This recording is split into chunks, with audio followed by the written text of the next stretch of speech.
This is காஞ்சி சமையல். Today காஞ்சி சமையல் ஒரு எக் ரெசிபி தான் பார்க்க போகிறோம். வாங்க வீடியோக்குள்ளே போகலாம். ஒரு பாத்திரம் வச்சுட்டு எண்ணெய் 4 ஸ்பூன் விட்டுட்டு அதில் கடுகு போட்டு பொரிஞ்சு வந்ததுமே கருவேப்பிலை சேர்த்துக்கலாம். ஆல்ரெடி நான் 2 வெங்காயமும் பூண்டும் அரைச்சி வச்சுருக்கேன். ரொம்ப நைஸாலாம் அரைக்கல, கொரப்பாக அரைச்சி வச்சுருக்கேன். அரை வெங்காயம் கருவேப்பிலை போட்டு நல்லா வதங்கினதுமே அதன் கூட அரைச்சி வச்ச விழுது சேர்த்துக்கலாம். நல்லா வதங்கட்டும், அப்போ தான் டேஸ்ட் தரும். நீங்கள் வதங்காமலே செஞ்சிட்டிங்கன்னா அது ஒரு கசப்பான ஒரு டேஸ்ட்டாக தான் இருக்கும். ஸோ நல்லா வதங்கணும். அதுக்கப்புறம் பார்த்திங்கன்னா மிளகாய்த்தூள், தனியாத்தூள், மஞ்சள் தூள் சேர்த்துக்கிறேன். இது நல்லா கலந்து கொடுத்துட்டு பச்சை வாசனை போனதுமே பார்த்திங்கன்னா 2 தக்காளி நைஸாக அரைச்சி எடுத்துக்கிறேன். அதையும் இது கூட மிக்ஸ் பண்ணிடலாம். நீங்கள் வேணும்னா இஞ்சி பூண்டு கூட சேர்த்துங்க, இன்னும் டேஸ்ட்டாக இருக்கும். ஆனால் நான் இஞ்சி பூண்டு சேர்த்துக்கல.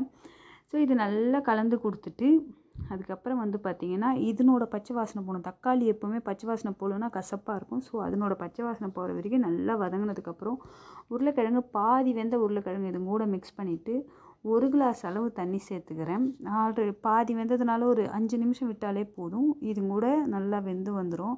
ஸோ 1 கிளாஸ் அளவு தண்ணி விட்டுட்டு இது வேகிற வரைக்கும் வெயிட் பண்ணலாம். இது எண்ணெய்லாம் பிரிஞ்சு வந்ததுமே பார்த்திங்கன்னா நான் ஒரு 3 முட்டை எடுத்து வச்சுருக்கேன். அது இது கூட மிக்ஸ் பண்ணிடலாம். இந்த ரெசிபி பார்த்திங்கன்னா இட்லி, தோசை, சப்பாத்திக்கெல்லாம் தொட்டுக்கலாம். சாதத்துக்கு இன்னும் நல்லாயிருக்கும். ஸோ எண்ணெய் நல்லா பிரிஞ்சு வந்துருச்சு. இப்போ பார்த்திங்கன்னா முட்டை சேர்த்துக்கலாம். முட்டை வேகிற வரைக்கும் வெயிட் பண்ணணும். ஒரு 7 நிமிஷத்தில் பார்த்திங்கன்னா முட்டை வெந்து வந்துடும். இப்போ பார்த்திங்கன்னா நல்லாவே வெந்து வந்துருச்சு. ஸோ இப்போ மேலே கொத்தமல்லி தூவி விட்டுட்டு டிஷ்ஷை ஸ்டவ் ஆஃப் பண்ணி வச்சுருங்க. ரெசிபி ரெடி ஆகிடுச்சு. இது கூட உருளைக்கிழங்கு சேர்க்குறதுனால கொஞ்சம் டிஃப்ரெண்ட்டான டேஸ்ட்டாக இருக்கும். ட்ரை பண்ணி பாருங்கள், ரொம்பவுமே நல்லாயிருக்கும். நீங்கள் வேணும்னா இஞ்சி பூண்டு விழுது சேர்த்துங்க, அதுவுமே ஒரு டிஃப்ரெண்ட்டான ஸ்டைலில் நல்லாயிருக்கும். ஆனால் நான் இன்றைக்கி இஞ்சி பூண்டு சேர்க்கல. தேங்க்யூ ஃபார் வாட்சிங்.